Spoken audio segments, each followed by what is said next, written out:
Y bueno, no solo estamos en Bolivia, sino estamos también en Ecuador, estamos en Colombia, pero Bolivia, la Universidad Fran Tamayo, es una de las pioneras en esto, en ultrasonografía, y porque no solo va a estar en posgrado, sino ya estamos haciendo los trámites para que sea la primera universidad en Latinoamérica que tenga la enseñanza de la ultrasonografía en el pregrado, así que no es poco. Por eso yo siempre digo que en el primer slide de la Universidad Fran Tamayo decía alumnos, profesores, programas académicos, científicos de pregrado del siglo XXI, pero pensado para el siglo XXII. Y ya metiéndonos en tema, el pulmón, el ultrasonografía es muy amigo, yo diría que es hermano del ultrasonido, no es enemigo, porque a través de los artefactos podemos saber si hay enfermedad o no hay enfermedades, si hay patología o no hay patología. El primer concepto es trabajemos solamente en megahertz, no utilicemos ninguna otra utilidad de software armónico porque diluyen y disminuyen los artefactos y el pulmón se basa en artefactos. Por lo tanto, el megahertz es lo único. Mantengamos simple el método, simple el estudio con modo B para poder interpretar lo que nos dice el ultrasonido. El aparato, yo siempre digo, no es inteligente, el que es inteligente uno cuando está bien capacitado. Y por supuesto, el aire es dentro de todas las estructuras, de todas las interfaces, el aire el que más atenúa, pero no impide que yo pueda evaluar y ver qué le está pasando al pulmón, al parénquima pulmonar en cada una de las áreas. Primer concepto, no hay pleura. No hay pleura, sino se llama línea pleural. ¿Qué significa esto? Que la línea pleural es un artefacto y por eso se la llama así. ¿Por qué se genera esto?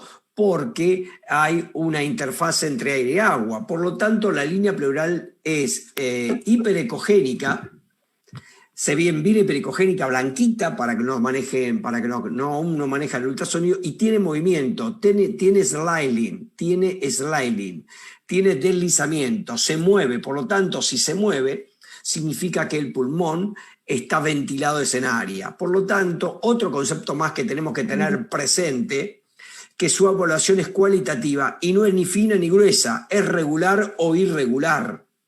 Lo que es fina o gruesa es en tomografía, pero nosotros en ultrasonografía está afectada o no está afectada, es decir, regular o irregular, tiene deslizamiento o no tiene deslizamiento, no se mueve menos, nadie midió la velocidad y se evalúa de manera cualitativa. Y por eso yo puedo a través del convexo, dependiendo la topografía, es decir, la anatomía del paciente, o en un paciente pediátrico de 1 año con el lineal de alta frecuencia, poder evaluar un artefacto que es muy importante.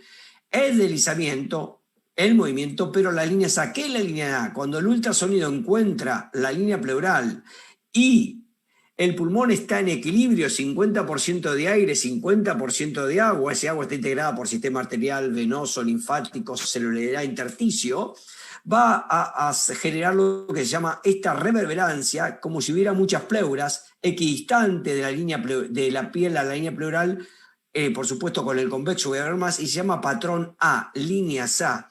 Cuando veo deslizamiento y líneas A, el pulmón está normal. Ese es el concepto, no tengo más tiempo para hablar, pero eso, si yo veo esto, en esa área interrogada, en ese sector, el pulmón está en equilibrio, no tiene afectación pulmonar. Pero metámonos más profundamente en la fisiología del ultrasonido. ¿Dónde nos vamos a introducir? Es que los septos interlobales no miden más de 100 nanomicrones y están separados no más de 7 milímetros. Fíjense dónde estamos metiendo, introduciéndonos. Cuando esto se altera un poquito el agua por respuesta hidrostática, por edema agudo de pulmón, por cardiogénico o por respuesta inflamatoria, en este caso la enfermedad COVID, esto se empieza a notar, se empieza a alterar, no para fabricar y determinar un órgano, se va a perder, dentro de las líneas A van a aparecer otros artefactos que ya vamos a ver cómo se llaman, no para definir un órgano, pero para ver qué le está pasando a ese pulmón. ¿Por qué? Porque la fisiopatología que genera el COVID, la respuesta de interleuquinas, de todo tipo de leuquinas, lesión endotelial, lesión intracelular, y se sabe que en un trabajo de 20, anatomía patológica de 20 H1N1 con 20 parénquimas de COVID, genera una endotelitis, no una vasculitis, un desorden endotelial que explica, vamos a ver por qué hay un patrón L y un patrón H en la enfermedad COVID a través de la ultrasonografía. Y este crazy storm, que es la tormenta loca, la tempestad pasa en italiano, crazy storm en inglés, hace que la ultrasonografía cobre el lugar que se merece desde hace mucho tiempo, lamentablemente, a través de una pandemia.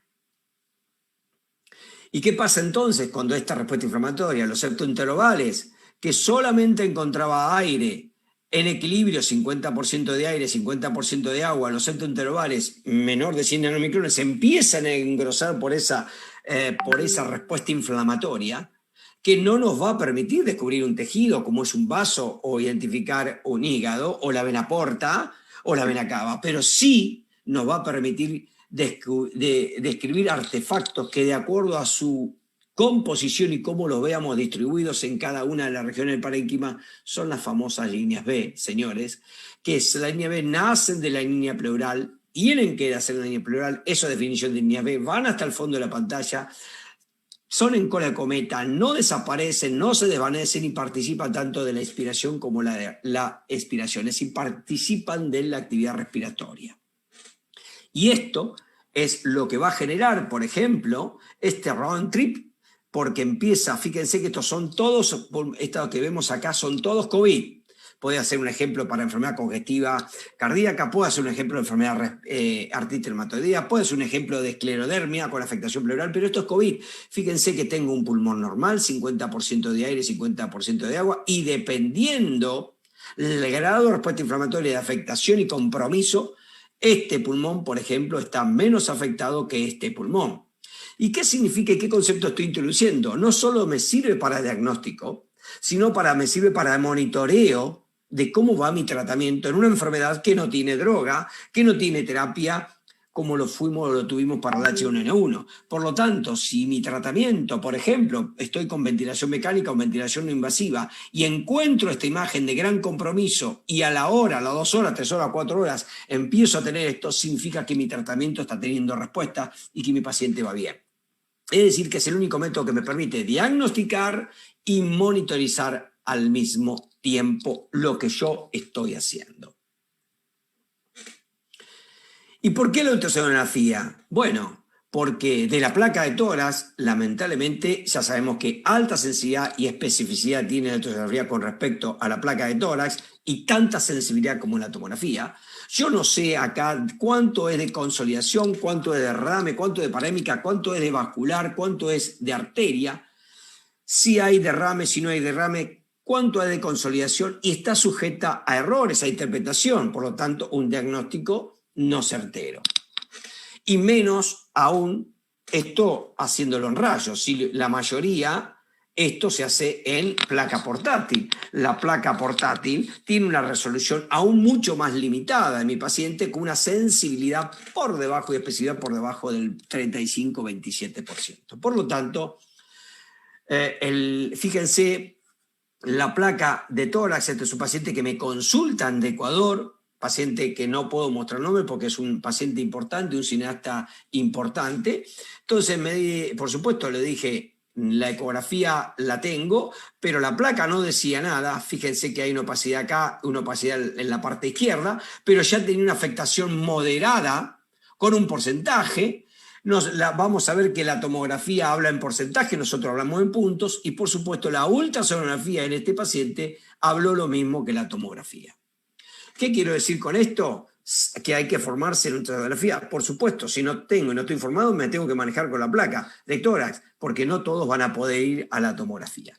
¿Y qué pasó con esto? Que la tomografía, siempre la ultrasonografía rinde examen, y otra vez salió aprobada porque todos estos pacientes que tuvieron inicialmente enfermedad COVID, ya en todo en el año 2020, nos permitió llegar a conclusiones que tiene una afectación en vidrio esmerilado, que es bilateral, y que esa que esto que ve la tomografía en vidrio ilustrado, opacidad en vidrio mediado con afectación en distintas regiones, lo puede describir perfectamente la ultrasonografía, y como habla la tomografía, lo habla la ultrasonografía, que es una neumonía intersticial bilateral de distribución asimétrica, que puede tener un patrón parchado, un mosaico, que esto es realmente de preocuparse porque habla de una gran respuesta inflamatoria y que el paciente se va a afectar y va a tener un pronóstico desfavorable, y que tiene afectación periférica y que puedo ver si tiene afectación de la línea pleural o no, y que eso también tiene peor pronóstico si la línea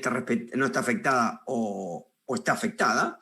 Y por eso digo y lo reafirmo que tuvo que venir el COVID para darle el lugar que se merece hace mucho tiempo. ¿Por qué? Porque este video ilustrado aparece en los primeros 100 días de la afectación, los primeros 4, 5, 6 días, donde tal vez el paciente no tiene ningún síntoma respiratorio, solo afectación, dolor de garganta, rinorrea, conjuntivitis, diarrea, y un abrir y cerrar de ojos en el 10º día o los 11 o los 9 días se nos descompensa, y esto es llegar tarde, y esta enfermedad no nos permite, no nos podemos dar el lujo de llegar tarde, tenemos que estar adelante, y el único método que permite esto es o la ultrasonografía o la tomografía. Porque ya cuando se distresa y el paciente está complicado, es muy difícil retornar, y por eso tiene tanta alta mortalidad. Por supuesto, ya en el 2020, a mediados de 2020, aparece el trabajo científico donde por diferentes fenotipos del contexto clínico, fenotipo leve, donde no tiene síntomas respiratorios, ya tiene lesiones y lo ve la tomografía, lo ve la ultrasonografía, y el fenotipo severo, cuando hay distintas, ya tiene no solo clínica de COVID de distintos grados de insuficiencia respiratoria clínica y de laboratorio, sino que tiene lesiones. Es decir, ¿qué nos enseñó esto? ¿Para qué sirve la ultrasonografía? Yo puedo tener gripe, pero no neumonía. Yo puedo tener COVID, pero tengo que trabajar en esos 4, 5, 7 días inicialmente, donde el paciente por ahí no tiene síntomas respiratorios, pero sí puede tener las lesiones en vidrio esmerilado y es una neumonía. Entonces, ¿qué significa? Yo puedo tener síntomas menores o mayores, pero apoyarle la ultrasonografía inicialmente descarta o confirma neumonía COVID. Y estos trabajos nos dijeron que ya nos está diciendo el panel de la campaña de sepsis, recomienda inicialmente que cuando uno inicia la ventilación mecánica en estos pacientes, por supuesto, tenemos que tratarlo y manejarlo como si va aplicado el consenso de Berlín. Si bien el consenso de Berlín, el del distrés, viene del distrés, yo quiero hacer una aclaración. Esta es una enfermedad que con el tiempo va a tener su propio tratamiento y su propio consenso, que se va a diferenciar y se debe diferenciar del consenso de Berlín por el tipo de lesiones y por el tipo de fenotipos que inicial comienza, que no es lo característico por imagenología, por ultrasonografía, a lo que es el distrés. ¿Y por qué lo diferencia? Porque tenemos pacientes que le hacemos la ultrasonografía, tiene una afectación importante de ambos campos pulmonares, del tórax, y el paciente está hipoxémico y está estable y no está descompensado aún. Significa que por ahora no está afectada la distensibilidad. Está hipoxémico, pero aún no está afectada la distensibilidad. ¿Y por qué sucede esto? Porque hay 3 factores importantes que intervienen en esto. Uno es la carga viral, la afectación. Otro, el anfitrión. La respuesta fisiológica, qué comorbilidades tiene mi paciente, qué capacidad ventilatoria tiene a la hipoxemia, qué hice yo ante lo que vi por el diagnóstico por ultrasonografía o por tomografía si no tengo y no estoy capacitado en ultrasonografía. ¿Y qué tiempo demoró el paciente venir? Muchas veces el paciente se retrasa y esto lleva en contra la respuesta. ¿Y esto qué genera? Dos apariencias. El fenotipo L, típico en el 70% del paciente hipoxémico feliz, está hipoxémico y habla por teléfono con la familia, eso lo digo yo, y el típico distrés, que es el 20 al 30% de los pacientes. Esto es una diferenciación pedagógica. Estamos viendo ya que en el mismo paciente tiene los 2 tipos de imágenes, ¿sí? Es decir, se está presentando esta variabilidad que tiene, esta mutación que tiene el COVID, se está presentando que patrones mixtos. ¿Y qué característica tiene esto? ¿Por qué es hipoxémico feliz? Porque inicialmente la distensibilidad no está afectada, tiene una elastancia baja, pero esto está generado por la alteración de la relación perfusión que genera una trastorno en la pérdida de la regulación de la perfusión, pero hay ausencia de vasoconstricción en la hipoxia.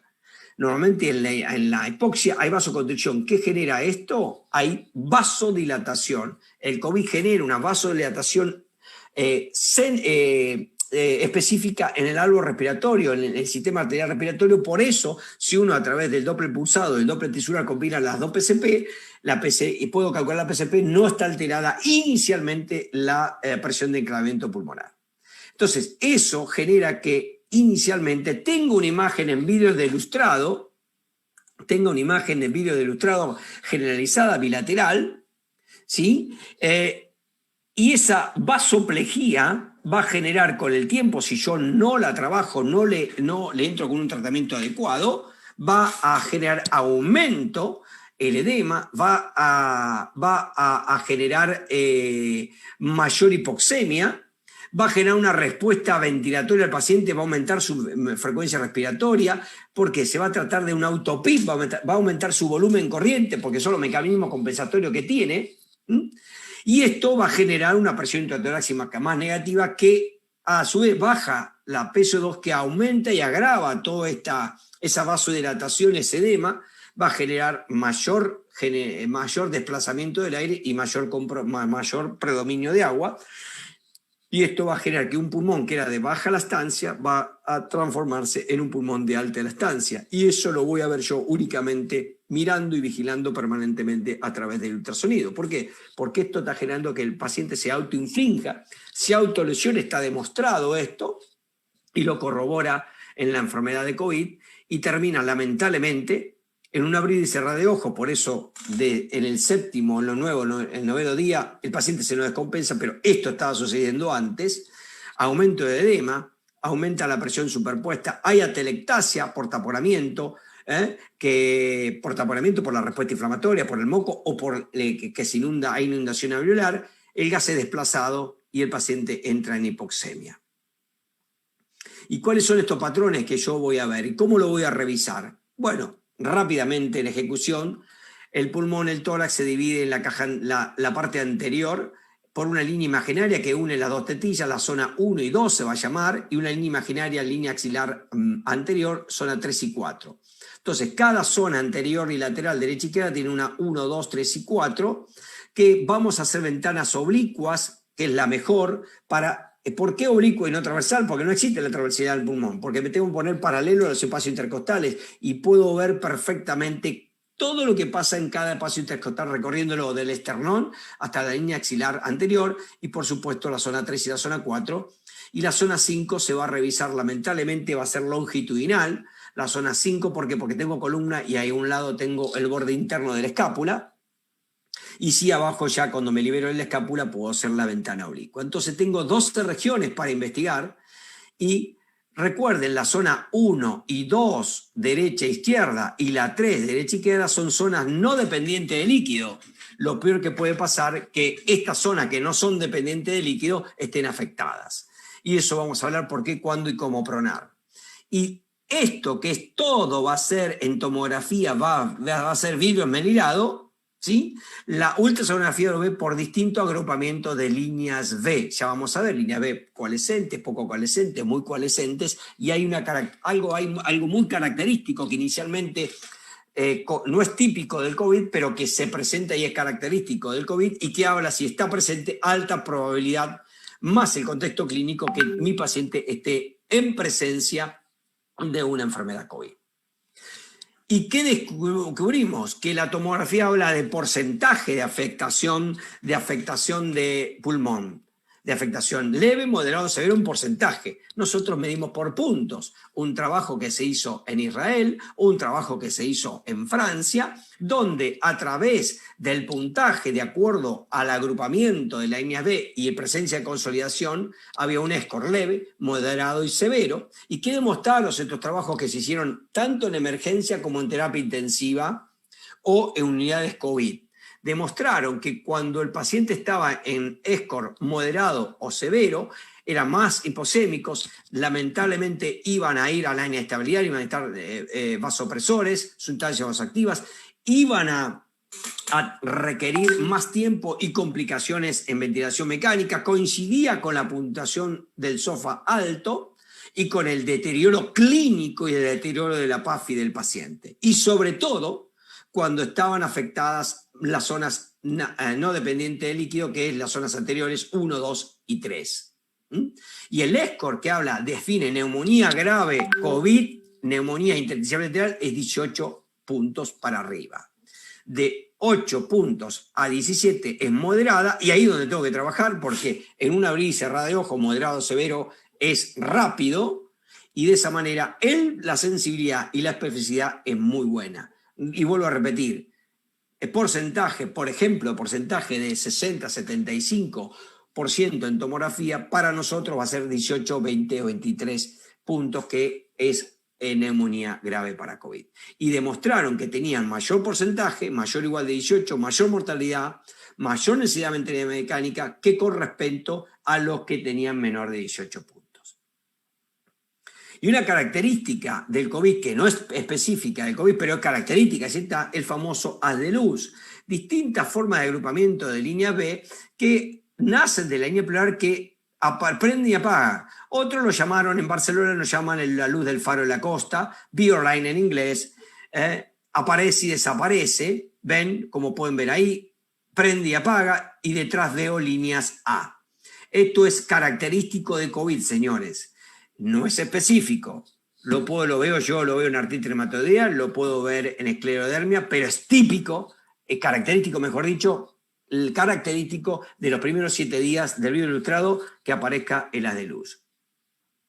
Y el haz de luz no significa benignidad, porque va a tener distintos comportamientos. Puede ser haz de luz sin afectación de la línea pleural o con afectación de la línea pleural, con líneas B coalescentes, muy coalescentes. Esta área está menos comprometida, menos afectación, aireación, y esto está mayor comprometida. Por lo tanto, el BioLine no significa benignidad. Fíjense, acá ya tengo afectación de la línea pleural, pleura irregular con microconsolidaciones y gran compromiso. Este pulmón, y sobre todo si aparece en las zonas 1 y 2, no estén tranquilos, y no va a mejorar con ventilación común o con una ventilación a 85%. Y fíjense, este paciente ya no solo tiene afectación de líneas B, sino que tiene una consolidación subpleural, que esto se avanza y se transforma en consolidación. Me está diciendo que mi tratamiento no está siendo efectivo, que tengo que cambiar mi modo ventilatorio. Es el único método que le permite saber diagnosticar y monitorizar lo que estoy haciendo para tratar de ganarle a la enfermedad. Y el fenotipo H es lo mismo que el distrés típico. Acá hay lesión de la membrana alveolo capilar, hay lesión abrupta, por lo tanto la distribución va a ser heterogénea. Va a ser un pulmón que tiene gran afectación de la aireación inicialmente, un pulmón con poca lastancia, es decir, baja compliance, poco complaciente, el aire va a estar desplazado, y lo que va a generar la aparición de consolidaciones rápidamente en zonas 5 y 6, las zonas posteriores, y abajo en la zona 4, y con consolidaciones subpleurales también. Van a tener una variedad heterogénea, y lo peor que nos puede pasar es que el patrón típico es el patrón parchado en mosaico, donde hay gran líneas B, gran confluencia de líneas B, zona respetada, es decir, pulmón no afectado, y poca líneas B. Ese patrón parchado en mosaico, que sobre todo si llega a aparecer en zonas 1 y 2 o 3, realmente mi paciente está complicado. Que aparezca en las zonas dependientes de líquido 5 y 6 y en el tercio inferior a la zona 4 es esperable, pero no en la zona dependiente de líquido.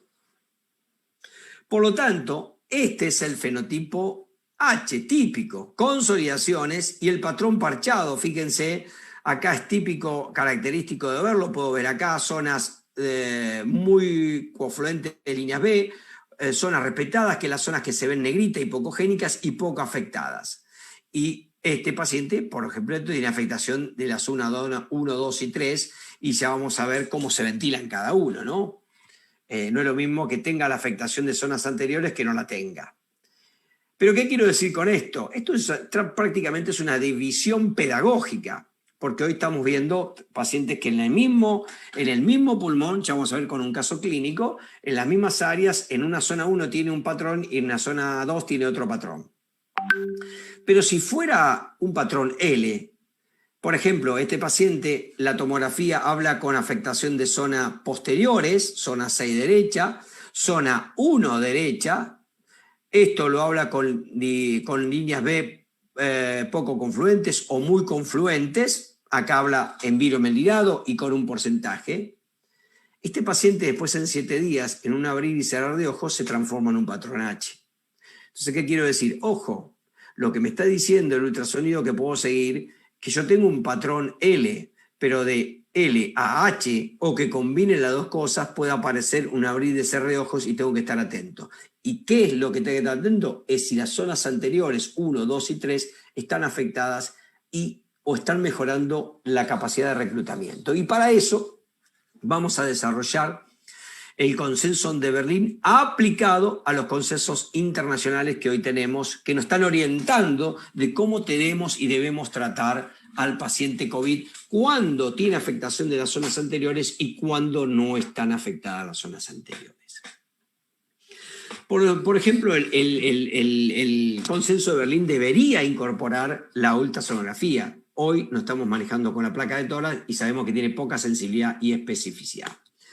Por supuesto, utilizamos la ultrasonografía, la ecocardiografía, y es muy importante saber la parte sistólica y diastólica, y ahora voy a hablar en un slide, le voy a decir por qué, asociada a la PAFI, al laboratorio donde es leve, moderada y severa. Entonces, estos dos trabajos, que ya en el 2015, Guamet y Soldati, nos enseñaron y nos demostraron que yo puedo saber qué grado de afectación tiene en puntaje, porcentaje lo dice la tomografía, y al mismo tiempo cuando inicio el tratamiento, qué grado de recuperación tengo de reclutamiento en puntaje, y que eso va a tener una correlación directa con la curva de presión y volumen que puedo calcular, ver cómo estoy recuperando a través de la ventilación mecánica del respirador. Entonces, ¿cuáles son el score? ¿Cómo puedo calcular esto a grosso modo? Quiero explicárselo, no tengo el tiempo. Fíjense que en un diplomado nosotros estamos trabajando 6 meses en esto. Y lo más importante que pensamos con Giovanni Volpicelli, él desde Europa y yo desde Latinoamérica, es que la gravedad de la enfermedad COVID, ¿dónde está la diferencia? No en las consolidaciones ni en las líneas B. Se necesita saber la extensión, pero más aún importante, es decir, qué grado de compromiso tengo de las 12 regiones, pero ¿dónde están las lesiones que tienen mayor puntaje, que tienen mayor afectación de la aireación? Y a esto me refiero. Una patrona con 2 líneas B no tiene puntaje. Un punto es cuando veo 3 o más líneas B o líneas B coalescentes. ¿Y cómo me doy cuenta? Desde el punto de vista cualitativo, porque no puedo parar el aparato. No se frisa, se evalúa esto en manera dinámica. Cuando la cantidad de línea B que yo veo me ocupan hasta el 50% de línea pleural, es un punto. Cuando me ocupan más del 50% de línea pleural son 2 puntos. Y la consolidación, que es mayor o igual de 1 centímetro, pero la consolidación es la pérdida masiva de la aireación, lo peor que le puede pasar al pulmón, porque acá está totalmente desplazado y por eso no ve la pleura, porque el aire fue desplazado y es todo respuesta inflamatoria. Estos son 3 puntos. Entonces, a modo de ejemplo, trato de que lo puedan aprender hoy. Algo es, por ejemplo, vamos a ver que se active. Líneas B poco coalescentes o coalescentes, esta fíjense que si yo sin parar me ocupan menos del 50% de pantalla será 1 punto, esta me ocupa mayor del 50% de la pantalla será 2 puntos, y una consolidación ya son 3 puntos. Entonces, debo saber dónde están la de 2 y 3 puntos. Esto no lo puedo tener en zona 1, 2 o 3, ni la consolidación, ni esto que estoy apareciendo. ¿Por qué? Porque tengo que trabajar para liberar liberar la zona 1, 2 y 3. No puedo trabajar para liberar zonas 5 y 6. De ya le adelanto, las zonas 5 y 6 en COVID y en no COVID son las últimas que se reclutan, las últimas que tardan de reclutarse. Es una zona muy dependiente de líquido. Por lo tanto, tengo que mi paciente recuperar la zona 1, 2, 3 y 4 y de esa manera estoy adelante de la enfermedad y no voy a estar detrás. Yo le decía, puedo calcular cuánto está de afectación en puntaje, pero también puedo calcular cuánto estoy recuperando. Si yo tenía en la zona 3 una consolidación, por ejemplo, y después de una X de tratamiento con un X modelo de ventilación mecánica con PIT y presión de curva, presión y volumen, si pasó a patrón A, recuperé 5 puntos. Si tenía, por ejemplo, la zona 1 con líneas B coalescentes, y pasó a patrón A, ya recuperé 3 puntos. Es decir, ¿qué quiero decirle? Y no tengo el tiempo para hacerlo. Si yo recupero más, yo igual, más 6 o más 8 puntos, estoy recuperando mayor de 800 mililitros de las 12 regiones aireadas. Y si recupero 4 puntos, 6 o 4 puntos, estoy por debajo de los 400, 300 mililitros. Significa que voy mal y que tengo que cambiar mi modelo de tratamiento. Entonces, estos estudios que hace tiempo están, y con eso estamos trabajando en el distrés y en el paciente que tengo que reclutar, es un método que permite evaluar de manera cuantitativa y en tiempo real cómo voy con mi tratamiento respiratorio, cómo van las regiones no dependientes del líquido, qué ventaja tiene esto, no es invasivo y lo puedo hacer las veces que yo quiera, no necesito llevarlo al tomógrafo, lo puedo repetir en la cama, en la camilla donde esté mi paciente, y me va a dar la información de la evaluación regional y general, cómo estoy trabajando en lo regional y en definitiva la sumatoria de lo general.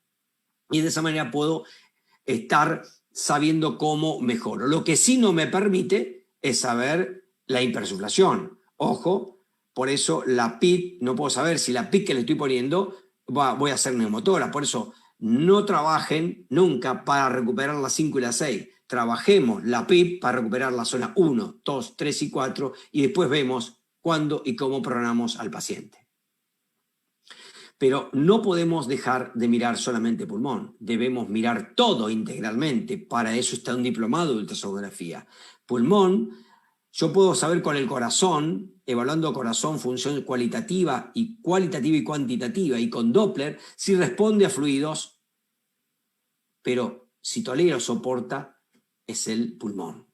Pero también tengo que mirar la función sistólica y la diastólica. Puede estar muy bien de función sistólica, pero la sepsis altera la función diastólica en un paciente de 35 o 45 años, y ni les cuento si tiene un paciente 65, 70 años y ya de per se tiene la función diastólica alterada. Ya con una disfunción diastólica grado 1 se muere 6 veces más que los que no tienen disfunción diastólica. Imagínense cómo tengo que ir a mirar. Por eso tengo que, la evaluación es integrar pulmón, corazón y por supuesto venas, porque detrás puede estar el tromboembolismo pulmonar por el tanto tiempo que tiene en estadía el paciente. Por lo tanto, pulmón, función cualitativa, cuantitativa, vena cava, respondedora a fluidos por la función sistólica a través del BTI, pero también la función diastólica. No solo puedo saber la función diastólica como está, en este paciente tiene una difusión diastólica grado 1, sino que combinando la función diastólica, evaluando la función del llenado ventricular con Doppler pulsado y con el Doppler tisular, yo puedo saber la PCP. Fíjense cuánta información tengo al lado de la cama del paciente si yo me formo y me capacito en ultrasonografía pulmonar. Porque ¿dónde se hace esto? De todo momento, desde que me llegó el paciente, en la sala de clínica médica, en la sala COVID, en la sala de terapia intensiva o en la sala de terapia intermedia. En todo momento, señores, en todo momento. Y por eso hay trabajos científicos que han demostrado, aplicando todo esto en pacientes, no sé qué pasó. ¿Se está viendo la charla? Sí. Bien, porque yo pensé que se me había borrado la charla y es un error de la... Bueno, este trabajo científico se hizo y aplicando todo esto en pacientes con ventilación no invasiva. ¿Por qué ventilación invasiva? Porque consideraron que cuando aparecía el patrón L, diríamos el fenotipo L por ultrasonografía, con el contexto clínico, recuerden que hay criterios mayores y criterios menores, ¿sí? Criterios mayores es fiebre, anosmia, ageusia, tos y disnea a distintos grados de afectación de insuficiencia respiratoria clínica o respiratoria. Y criterio mayor es cefalea, dolor retrocular, conjuntivitis bilateral, rinorrea, odinofagia y náusea, diarrea o vómitos. Un criterio mayor, al menos, y dos menores, contexto clínico, alta probabilidad COVID, más líneas B, el haz de luz, con distintos agrupamientos, consolidaciones subpleurales y patrón parchado, zonas respetadas, muy afectadas y poco afectadas. Esto habla de alta probabilidad de que tenga COVID hasta que esté la PCR. Entonces, estos pacientes, cuando encontraban el patrón L, ¿qué dijeron? No le voy a poner, es decir, si tiene una afectación leve, bien, los aspectos, 8 puntos para abajo. Pero si ya tiene una afectación moderada, 10, 12, 13 puntos, 14 puntos, no sirve la máscara solamente con oxígeno. Hay que poner presión positiva, alto flujo, BiPAP, ventilación invasiva, pero tengo que caerle. ¿Por qué? Porque tengo que mejorar la zona 1, 2, 3 y 4, si no voy a ir detrás de la enfermedad. ¿Y qué pasó con estos pacientes? Se hizo del 27 de abril al 8 de abril, 24 pacientes, no es una poca muestra, donde estuvieron seguidos con ultrasonografía, tomografía y ventilación invasiva, y vieron la viabilidad, la eficacia y la tolerancia del decúbito prono y cuándo hacían el decúbito prono. No se hace en cualquier momento, no se hace por la PAFI porque me desature y porque tengo una PAFI 120. ¿Cuándo hago el decúbito prono? Y acá, el decúbito prono, tengo que saber que es una maniobra de rescate para liberar tensiones que están en la zona 5 y 6, las posteriores. Pero ¿cuándo voy a pronar al paciente? Señores, cuando tiene las zonas anteriores sin afectar. Si yo tengo las zonas anteriores 1 o 2 afectadas, todo lo que sucede en la zona 5 y 6 lo paso adelante. Por eso el paciente sigue mal. Y por eso el paciente empieza a tener, si tengo el nivel poco coalescente o muy coalescente, lo prono, porque la placa de tórax no me dice esa información, esas zonas las voy a transformar en consolidación. Y ahí el paciente se me va a descompensar y no entiendo por qué se me descompensa. Entonces, pronaron cuando las zonas anteriores estaban limpias, libres. ¿Y cómo le fue? Fíjense cómo le fue. Mejoraron notablemente los pacientes, fueron una muy buena respuesta al decúbito prono y mejoraron la PAFI un 20%. Si la PAFI mejora un 20%, mejora la oxigenación, mejora la intubación, y estoy contrarrestando esa vasoplejía que me está generando la ausencia de vasocontrición a la hipóxica, y de esa manera evito que me aumente el PIB, la autoinfligencia, y que ese pulmón de baja elastancia se me transforme en una alta elastancia. Y de esa manera estos pacientes no requirieron ventilación mecánica y anduvieron muy bien. Y el 63% toleró más de 3 horas el decúbito prono. Por lo tanto, el ultrasonido permite saber, de acuerdo al score de gravedad, moderado y severo, ya le digo, o pongo alto flujo, o pongo BiPAP, o pongo ventilación invasiva. No ponga máscara al 85%. No sirve. Solo el leve puedo intentar eso. Pero el leve, donde de 8 puntos me hizo 9 puntos, tengo que poner alto flujo, porque tengo que contrarrestar la vasoplejía que me genera este virus con su mecanismo respiratorio, con la liberación de tantas sustancias, las interleuquinas. Y de esta manera, la PIP alta, por cualquier mecanismo, disminuye los cambios de presión, y esta genera ese círculo vicioso que hace la vasodilatación permanente, el edema, la PCO2 que está baja y la autoinfligencia que tiene el paciente. Por lo tanto, la única manera de esto es monitoreo permanente, contexto clínico, y si no mejora con todo esto, si mi paciente sigue en 12, 13 o 15 puntos y no mejora, me bajó la PAFI o aumentó el puntaje, no retrase la ventilación mecánica. Y es el único método que te permite estar adelante de la enfermedad y no de estar detrás. Contexto clínico, laboratorio y ultrasonido. Por lo tanto, Nunca este trabajo también, el decúbito prono debe utilizarse, y lo demostró en los pacientes que estaban con ventilación mecánica, porque redistribuye las lesiones cuando las zonas anteriores están indemnes. ¿Y qué dijo el consenso internacional? Que solamente hay que pronar cuando las zonas ventrales, es decir, las zonas 1, 2, vivamente están intactas. Antes no pronen. Y el único método que dice el consenso para recomendado entre RX de tórax y la tomografía, que es el gold standard, es el ultrasonido, sobre todo para guiar la ventilación no invasiva o presión positiva en la vía aérea o la ventilación mecánica, porque sabemos, ya está demostrado de 2015 por Boamet, cuánto puedo calcular el porcentaje de afectación de la aireación que tiene, pero con mi ventilación mecánica, ¿cómo estoy recuperando aireación si de consolidación pasó a patrón muy coalescente, poco coalescentes? Es decir, de 5 puntos ganó 3 puntos, o ganó 1 punto, o ganó 2 puntos. Y por lo tanto, recomienda el consenso internacional seguir para los pacientes ventilados la monitorización con el ultrasonido, porque tiene tanta sensibilidad como la tomografía, desaconseja la placa de tórax y es clase 2B, como la CLS lo considera al ultrasonido en la parada cardíaca, sobre todo en los ritmos no desfibrilables. Señores, la placa de tórax no me guía, la tomografía sí. Entre en medio de la tomografía y la placa de tórax tenemos un método que es de alta sensibilidad y de alta especificidad, que tal vez con esto solo hubiera hecho esto, pero para convencerlos de que tienen que introducirse y aprender y ser expertos. No se aprende de un día para otro con un curso de 2 días, ultrasonografía pulmonar, no se aprende, tiene su curva de aprendizaje. Pero lo que dice la tomografía lo habla con distinto idioma la ultrasonografía: afectación de la línea pleural, líneas coalescentes, muy coalescentes, poco coalescentes, consolidaciones subpleurales, afectación de la pleura, derrame pleural, afectación multilobar. Con distintas palabras lo dice la tomografía.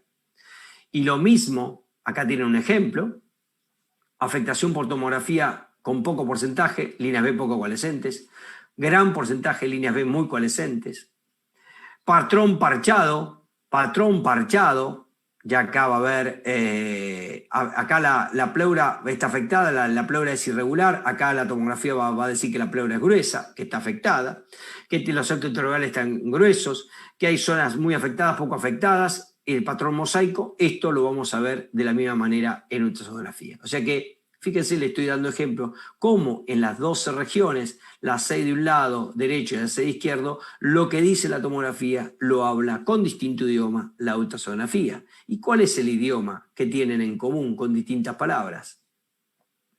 Hay mucha evidencia científica. Es decir, no es porque lo dice Fabián Retaco, o lo dice Volpicelli, o lo dice Lichtenstein. Hay alta investigación.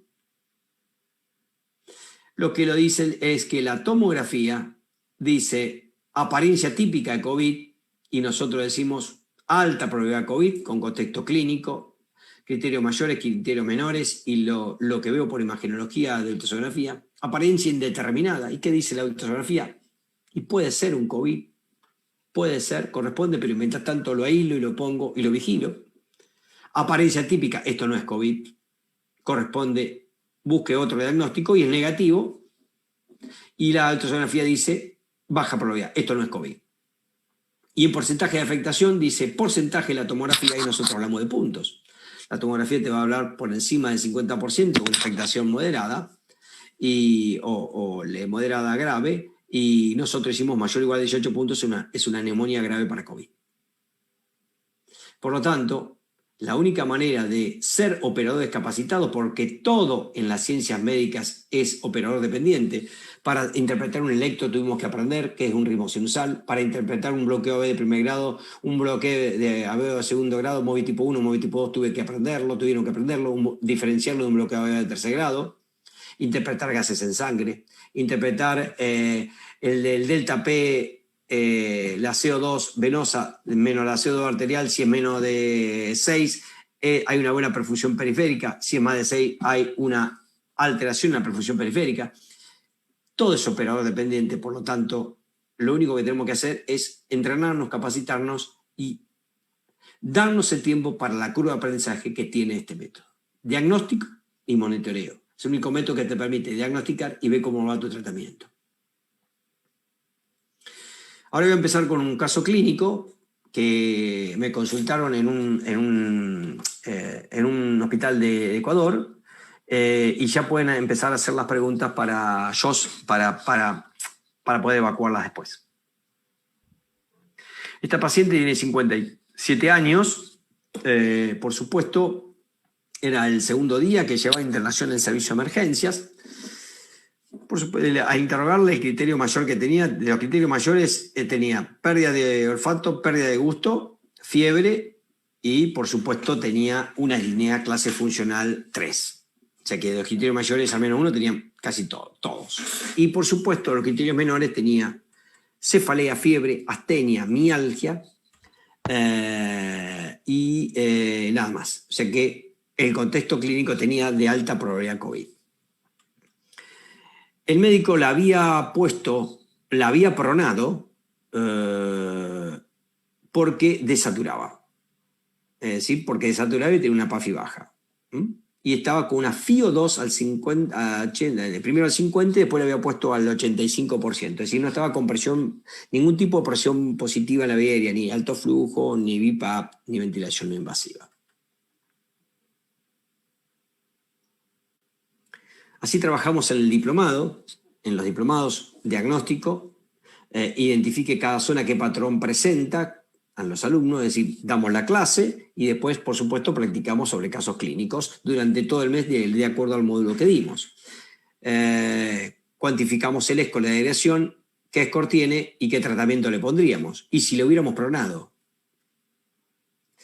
Pulmón derecho, fíjense, tiene afectación de la línea pleural, deslizamiento por observado, periodo irregular, con patrón parchado, zonas muy afectadas, nada afectadas y poco afectadas. Fíjate que ya tiene acá un patrón H por imagenología de ecografía, pero tiene un patrón L, un BioLam en zona 2. En la zona 1 tenía un patrón, o sea que la respuesta inflamatoria que tiene esta paciente es importantísima.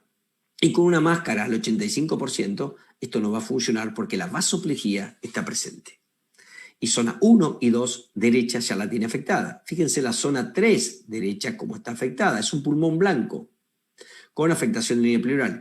Y esto no lo van a ver ustedes porque era una paciente obesa, pero acá estaba consolidado. La zona 4, este es el hígado, ya en los últimos 2 o 3 pacientes intercostales es factible que haya consolidaciones porque es una zona dependiente de líquido. Fíjense que ya tengo nada más que acá, acá tengo 2, 1 punto, 3, y acá ya tengo 3 más 2, 5, 8 puntos, ya tengo nada más 8 puntos en un hemitórax. Acá tengo un patrón parchado en mosaico. Y esto, si no hubiera deslizamiento, fíjense si no hubiera deslizamiento, cómo habla la tomografía y cómo habla la ultrasonografía de tórax. Pleura irregular con ausencia de deslizamiento y patrón en mosaico es panal de abejas en tomografía, y acá da otra información y el paciente, esta zona es muy difícil de recuperar. Y tengo arriba un patrón parchado y acá tengo un patrón L. Es un patrón BioLine, fíjese, haz de luz. En el 5 tenía un tipo de distrés y acá vieron que estamos viendo, como yo les decía, patrones mixtos en un mismo hemitórax y en diferentes zonas de un mismo hemitórax.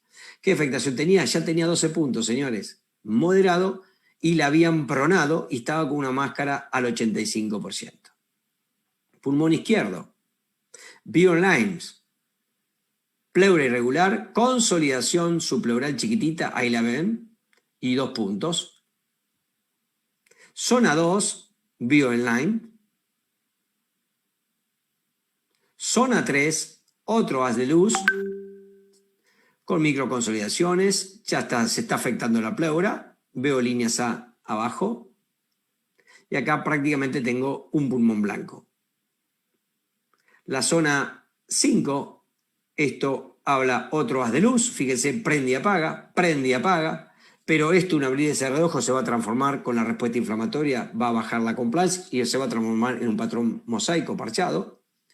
Y acá lo que tengo, no solo tengo un patrón parchado, zonas muy afectadas, poco afectadas y pocamente afectadas y algunas zonas respetadas, la línea pleural irregular, y el modo B no se utiliza, el modo M no se utiliza para ver neumotórax, no necesito eso. Esto yo siempre le digo y les enseño a mis colegas, es que el modo M, por ejemplo, para el diafragma lo hizo todo, lo uso para el ascenso y el descenso y saber qué grado de obstrucción tiene mi paciente, pero acá esto, la tomografía, si lo acuesto, no ve que tiene un derrame pleural, tiene un derrame laminar que con el modo B estoy viendo que es el signo sinusoidal. Va para abajo y para arriba. Estos son apenas 5 mililitros, 10 mililitros. Y la placa B derrame en los 100 mililitros. Fíjense cómo yo puedo ver inicialmente cómo está el paciente y el porcentaje que tenía de afectación 11 de este mitórax y un total para el total de 23. Neumonía grave para COVID y estaba con una máscara del 85% y pronada. Por lo tanto, no se debería haber pronado porque tenía afectación de las zonas 1 y 2. Y acá tengo que meter ventilación no invasiva rápidamente y si no, ponerla en ventilación mecánica. Trabajar y mejorar la zona 1, 2, 3 y 4, sobre todo 1, 2 y 3, previamente. Y después me preocupo, al último me voy a preocupar por la zona 5 y 6. Muchas gracias.